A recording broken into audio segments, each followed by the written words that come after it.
వికలాంగుల కోసం ఏర్పాటు చేసేటువంటి డిపార్ట్మెంట్, దానికి అసిస్టెంట్ డైరెక్టర్, అలాగే కార్యాలయం అనకాపల్లి జిల్లాలో, ఇంత పెద్ద జిల్లాలో కూడా ఆ కార్యాలయం ఇప్పటికి కూడా ఏర్పాటు కాబడలేదు. వికలాంగులకి ప్రభుత్వం సమకూరుస్తున్నటువంటి ఇవాళ ఎక్విప్మెంట్ ఏదైతే ఉందో, అంటే 3 వీలర్స్ కానీ, ఇవాళ స్కూటర్లు కానీ, అలాగే సీనియర్ సిటిజన్స్కి వాళ్ళకి హీరింగ్ ఇంపేర్డ్ మిషన్స్ కానీ, వీటన్నిటికీ కూడా సంబంధించినటువంటి కార్యాలయం వికలాంగులందరికీ అందుబాటులో ఉండేటట్టుగా, అంటే వాళ్ళు ఇప్పటికే తెలుసు మనకి, అంటే డిఫరెంట్లీ ఏబుల్డ్ అంటే వాళ్ళు ఎక్కువ దూరం ప్రయాణించలేరు కాబట్టి వాళ్ళకి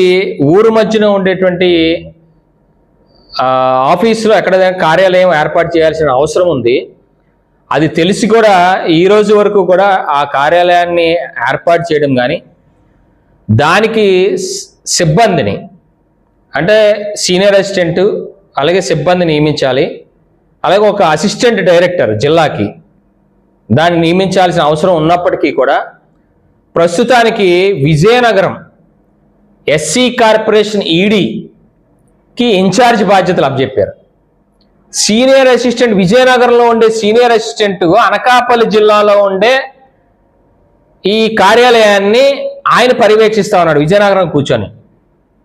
అంటే దీనికి 70 ఇవాళ స్కూటర్లు 3 వీలర్స్ కేంద్ర ప్రభుత్వం మంజూరు చేసింది. ఆ 70 3 వీలర్స్ని కూడా మంజూరు అయినప్పటికీ కూడా ఇవ్వడానికి సిబ్బంది లేరు, అసిస్టెంట్ డైరెక్టర్ లేరు. అంటే వికలాంగులకి మనం అత్యంత బాధ్యతాయుతంగా వాళ్ళకి సర్వీసెస్ ఇవ్వాల్సిన అవసరం ఉండగా ఈవేళ వాళ్ళని పట్టించుకునే నాదులు లేకుండా పోయాడు అనకాపల్లి జిల్లాలో. కాబట్టి నేను కలెక్టర్ గారిని విజ్ఞప్తి చేస్తా ఉన్నా, దయచేసి తక్షణమే ఇక్కడ ఈ welfare of differently abled and senior citizens and transgenders ఈ డిపార్ట్మెంట్కి ఎన్టీఆర్ ఆసుపత్రిలో, వీలైతే ఎన్టీఆర్ ఆసుపత్రిలో కానీ, లేకపోతే ఊర్లో ఇవాళ జీవీఎంసీ ప్రాంగణంలో కానీ, లేకపోతే ఎక్కడో దగ్గర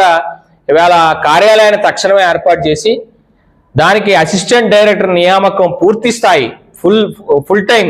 అసిస్టెంట్ డైరెక్టర్ని నియామకం చేసి సిబ్బంది కూడా సీనియర్ అసిస్టెంట్ కానీ జూనియర్ అసిస్టెంట్ కానీ తక్షణమే నియమించి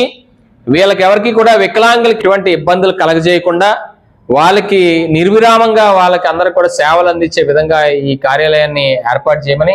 అసిస్టెంట్ డైరెక్టర్ని కూడా నియామకం చేయాలని నేను కలెక్టర్ గారిని ఈ సందర్భంగా విజ్ఞప్తి చేసుకుంటున్నాను.